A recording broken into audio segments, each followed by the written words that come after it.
नमस्ते दोस्तों। तो आज हम पढ़ेंगे अव्यय। अव्यय में हम लोग पढ़ेंगे समुच्चय बोधक शब्द। पहले हमने पढ़ा है क्रिया विशेषण शब्द, फिर हमने पढ़े संबंध बोधक शब्द। आज हम पढ़ेंगे समुच्चय बोधक शब्द। तो समुच्चय बोधक शब्द वो शब्द होते हैं, ऐसे अविकारी शब्द जिनका दो या दो से अधिक शब्दों, वाक्यांशों या वाक्यों को जोड़ने के लिए किया जाता है। दो शब्द जोड़े जाएं या दो वाक्यों को जोड़ने के लिए किया जाता है इनका प्रयोग, या दो वाक्यांशों को जोड़ने के लिए समुच्चय बोधक शब्दों का प्रयोग किया जाता है। जैसे और, है, ताकि, है, वह, अथवा, इसलिए, एवं, किंतु, परंतु, ये शब्द ऐसे होते हैं जो दो शब्दों को एक में या दो वाक्यों को, दो वाक्यांशों को जोड़ने का काम करते हैं। इनके उदाहरण हैं, बच्चे को दूध पिला दो ताकि वो चुप हो जाए। अब बच्चे को दूध पिला दो एक वाक्य हो गया, वो चुप हो जाए एक वाक्य हो गया। दोनों को एक में मिलाने का काम हमारा ताकि कर रहा है। तो बच्चे को दूध पिला दो ताकि वो चुप हो जाए, तो ताकि जो हमारा समुच्चय बोधक शब्द कहलाता है।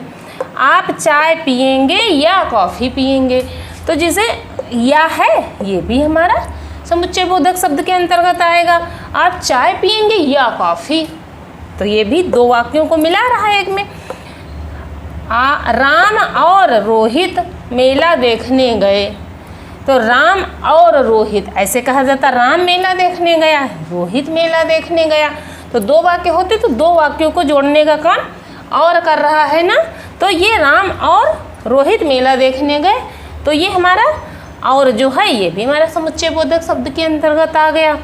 तो समुच्चय बोधक के कितने भेद होते हैं? समुच्चय बोधक के दो भेद होते हैं, समानाधिकारी समानाधिकरण समुच्चय बोधक शब्द, दूसरा होता है व्याधिकरण समुच्चय बोधक शब्द।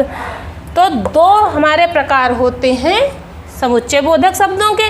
तो समानाधिकरण में भी, समुच्चय बोधक में भी हमारे प्रकार होते हैं। तो समानाधिकरण समुच्चय बोधक क्या होता है? जो शब्द समान श्रेणी वाले होते हैं, समान श्रेणी वाले शब्दों, वाक्यांशों तथा वाक्यों को जोड़ने का काम, एक ही तरीके के वाक्य जो होते हैं उनको जोड़ने का काम जो करे वो समानाधिकरण के अंतर्गत आता है।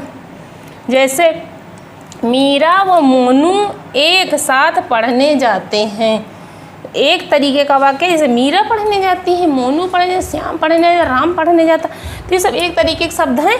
तो इसमें वह लग गया, तो ये समानाधिकरण में वह लगने से हमारे दोनों एक में मिल गए। तो समानाधिकरण समुच्चय बोधक के कितने प्रकार होते हैं? तो समानाधिकरण समुच्चय बोधक के हमारे चार प्रकार होते हैं। तो ये कौन कौन से होते हैं? एक होता है संयोजक, दूसरा होता है विकल्प, तीसरा होता है विरोधवाचक, चौथा होता है परिणामवाचक। तो ये चार प्रकार हमारे होते हैं समानाधिकरण समुच्चय बोधक के। तो पहला प्रकार होता है संयोजक, ऐसे अव्यय शब्द जो वाक्य व वाक्यांशों को जोड़ते हैं वो संयोजक कहलाते हैं। तो जैसे तथा, एवं, व, या, और, ये शब्द हमारे दो वाक्यों को एक में जोड़ने का काम कर रहे हैं। जैसे राम एवं श्याम दोनों मित्र हैं, तो ये दोनों को एक में जोड़ने का काम कर रहा है, तो ये संयोजक शब्द के अंतर्गत आ जाएगा हमारा। विकल्प क्या होता है? इसके अंतर्गत वो शब्द आते हैं, विकल्प जो है तो जिसे इसमें तुम ऐसा करो नहीं तो वैसा करो, या जिसमें विकल्प आ जाए तो ये विकल्प के अंतर्गत आते हैं। इनमें वो शब्द आते हैं इनके अंतर्गत, चाहे, कि, नहीं तो, या, अथवा, अलावा, ये शब्द जो हैं हमारे विकल्प के अंतर्गत आते हैं। जैसे तुम आ जाओ नहीं तो मैं आ जाऊंगा, तो इसमें विकल्प है ना, या तो तुम आ जाओ, अगर तुम नहीं आओगे तो मैं आ जाऊंगा, तो ये हमारा विकल्प के अंतर्गत आ गया। और विरोधवाचक क्या होता है? जिसमें जैसे एक दोनों वाक्यों में थोड़ा विरोध हो, जैसे इसके अंतर्गत क्या आते हैं? वरना है, मगर है, किंतु, परंतु, ये शब्द हमारे विरोधवाचक के अंतर्गत आते हैं। जैसे नाना जी आए मगर बच्चों के लिए कुछ नहीं लाए, तो ये क्या है? एक दूसरे के विपरीत है ना। नाना जी आए तो अच्छा लगा, मगर बच्चों के लिए कुछ नहीं लाए तो उनको बहुत बुरा लगा। तो ये हमारा दो वाक्यों में विरोध का वजह से कहते हैं रावण बड़ा अहंकारी था, मगर जो उसका भाई वो था विभीषण, वो बहुत विनम्र स्वभाव का था, बहुत अच्छा व्यक्ति था। तो दोनों वाक्यों को जोड़ने में मगर प्रयोग हो रहा है, मगर दोनों को विरोध, दोनों में वो बहुत बुरा था, अहंकारी था, वो बहुत अच्छे थे, विनम्र स्वभाव के थे। तो दोनों में विरोध का अभाव वो होता है, आभास होता है, तो विरोधवाचक शब्द कहलाते हैं। परिणामवाचक शब्द क्या होते हैं?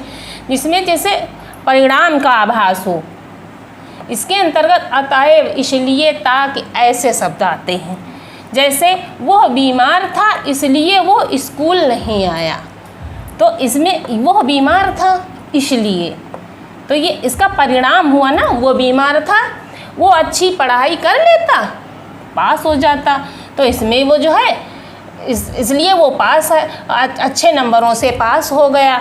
तो ये हमारा जो है इसलिए जो शब्द है तो दो वाक्यों को जोड़ रहा है, मगर इसका परिणाम इस वाक्य पे पड़ रहा है ना। हमारा वो बीमार था इसलिए वो स्कूल नहीं आए, तो इस वाक्य का परिणाम इस वाक्य पे पड़ रहा है, इसलिए इसमें ये परिणामवाचक शब्द हो गया।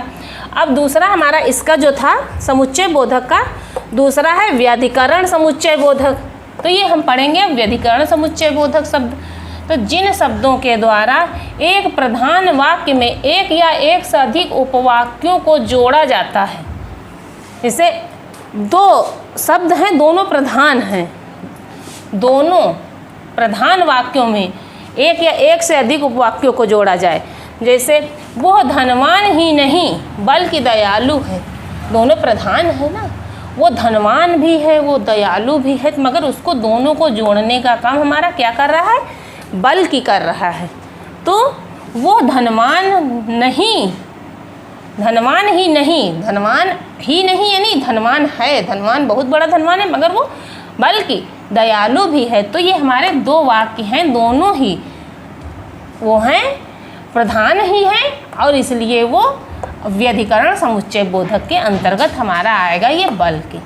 तो व्यधिकरण समुच्चय बोधक के कितने भेद होते हैं? इसके भी 4 भेद होते हैं। व्यधिकरण समुच्चय बोधक को 4 भागों में बांटा गया है। एक है हमारा कारणवाचक, दूसरा है संकेतवाचक, तीसरा है स्वरूपवाचक, चौथा है उद्देश्यवाचक। तो ये 4 हमारे प्रकार हैं व्यधिकरण समुच्चय बोधक के। तो पहला प्रकार है कारणवाचक। तो ये है इसके अंतर्गत, इसमें जैसे दो वाक्यों को कारण जिसमें स्पष्ट हो जाए तो वो कारणवाचक के अंतर्गत आते हैं। इसके अंतर्गत जो कि, यूं, क्योंकि, चूंकि ऐसे शब्द आ जाएं तो वो हमारे आएंगे कारणवाचक के अंतर्गत। जैसे है नेहा मंदिर आई क्योंकि आज उसने व्रत रखा था। तो नेहा मंदिर आई, क्यों आई भाई? क्योंकि आज उसने व्रत रखा था, तो वो आज मंदिर आई। तो ये दो वाक्यों को जोड़ने का काम क्योंकि कर रहा है। तो ये इसका कारण है ना कि नेहा मंदिर आई, उसका कारण है कि क्यों, क्योंकि आज उसने व्रत रखा था तो वो इसलिए मंदिर आई। तो क्योंकि जो ये हमारा कारण का संकेत कर रहा है। तुम्हें दिल्ली ही जाना होगा चूँकि, इसमें चूँकि ये है शब्द, चूँकि तुम्हारा परीक्षा केंद्र वहीं है, तो तुम्हें दिल्ली जाना है चूँकि तुम्हारा परीक्षा केंद्र वहीं। तो चूँकि शब्द ये भी हमारा कारण बता रहा है कि तुमको क्यों जाना है दिल्ली। दूसरा है हमारा संकेतवाचक। संकेतवाचक के अंतर्गत, इसके अंतर्गत यद्यपि, वरना तथा जिन वाक्यों में जिनमें जिसे संकेत स्पष्ट किया जाए तो वो संकेतवाचक के अंतर्गत आते हैं। तो इनके अंतर्गत है जैसे शब्द हैं जो यद्यपि है, वरना है, तथापि है, ऐसे शब्द आते हैं हमारे। जैसे तुम यहाँ आ गए हो यद्यपि उसने तुम्हें मना किया था। किसी से कहते हैं कि तुम यहाँ आ गए हो, मगर उसने तुमको मना किया था ना। यद्यपि उसने तुमको मना किया था मगर तुम आ गए, चलो ठीक है। तो ये संकेत कर रहा है ना कि तुमको नहीं आना चाहिए था, तुम यहाँ आ गए हो, तो तुम मेरी बात मान लो वरना अच्छा नहीं होगा। तो ये भी जैसे एक धमकाना, भैया ये धमका रहा है कि तुम यहाँ आ गए हो यद्यपि तुम्हें उसने मना किया था, तो ये भी तुम्हारे लिए खराबी है, तुम मेरी बात मान लो वरना अच्छा नहीं होगा। तो ये संकेत कर रहा है, तो ये संकेतवाचक के अंतर्गत आ जाएगा। और स्वरूपवाचक क्या होते हैं? इनके अंतर्गत मानो, यानो, अर्थात आदि शब्द आते हैं। स्वरूप का वर्णन होता है तो इसके अंतर्गत हमारे ये शब्द आते हैं। जैसे राम वहाँ गया, अर्थात राम की श्याम से पुनः मित्रता हो गई, यानी उसमें कोई छुपा हुआ है ना स्वरूप है। जैसे राम वहाँ आया तो वहाँ क्यों आया, इसका मतलब है श्याम के यहाँ अगर वो वहाँ आया है, दोनों मिले हैं, तो इसके मतलब है कि राम की श्याम से पुनः मित्रता हो गई है, इसलिए वो वहाँ आया है। तो ये दोनों के स्वरूप को दर्शा रहा है ना। तुम चुपचाप हो, यानी तुमने कार्य नहीं किया है। बच्चे स्कूल में पढ़ते हैं, क्लास में है, टीचर कहती हैं कोई बच्चा का चुपचाप बैठा है तो इसका मतलब उसने काम नहीं किया, इसलिए चुपचाप बैठा है, कि उससे कोई पूछा ना जा सके, वो चुपचाप बैठा रहेगा तो उसको पता ना चले टीचर को कि हमने काम किया है कि नहीं किया, इसलिए कहता है तुम चुपचाप बैठे हो, यानी तुमने कार्य पूरा नहीं किया है। तो ये हमारा स्वरूप को दर्शाता है। उद्देश्यवाचक, तो इसमें उद्देश्य निहित होता है हमारा, तो ये उद्देश्यवाचक के अंतर्गत आते हैं। तो इसके अंतर्गत ता, कि, जो, इसलिए, जिससे, ऐसे शब्द हमारे जो हैं ये उद्देश्यवाचक के अंतर्गत आते हैं। जैसे माँ चुप हो गई ताकि वो बच्चे की बात समझ सकें। माँ जो है वो चुप हो गई ताकि अपने बच्चे की बात समझ सकें कि वो क्या कहना चाहता है। अगर वो चुप नहीं होंगी तो कैसे उसकी बात समझेंगे, तो इसमें उद्देश्य छिपा है। प्रिया बाजार से पेंसिल लेकर आई जिससे रवि अपना कार्य पूर्ण कर सके, तो इसमें भी उद्देश्य काहे के लिए पेंसिल लाई, ताकि वो अपना काम पूरा कर सके, इसलिए वो रवि को अपना काम करने के लिए एक पेंसिल देगी। तो इसलिए है प्रिया बाजार से पेंसिल लाई, मगर उसने रवि को दी तो उसने अपना कार्य पूरा किया। तीसरा, मैं तुम्हारे लिए पुस्तकें लाऊंगा ताकि तुम पढ़ सको, तो ये भी एक उद्देश्य ही है उसका पूर्ण करने के लिए कि मैं तुम्हारे लिए किताबें लाऊंगा तो तुम पढ़ सकोगे, इसलिए ये ताकि शब्द हमारा इसके अंतर्गत आ गया, उद्देश्यवाचक के अंतर्गत। तो आज हमारा समुच्चय बोधक शब्द पूर्ण हुआ। तो इसमें हमारे समुच्चय बोधक के अंतर्गत अगर आपको कुछ समझ में नहीं आया तो हमें कमेंट बॉक्स में कमेंट करके ज़रूर बताएं और हमारी वीडियो को लाइक, सब्सक्राइब एंड शेयर करें। धन्यवाद।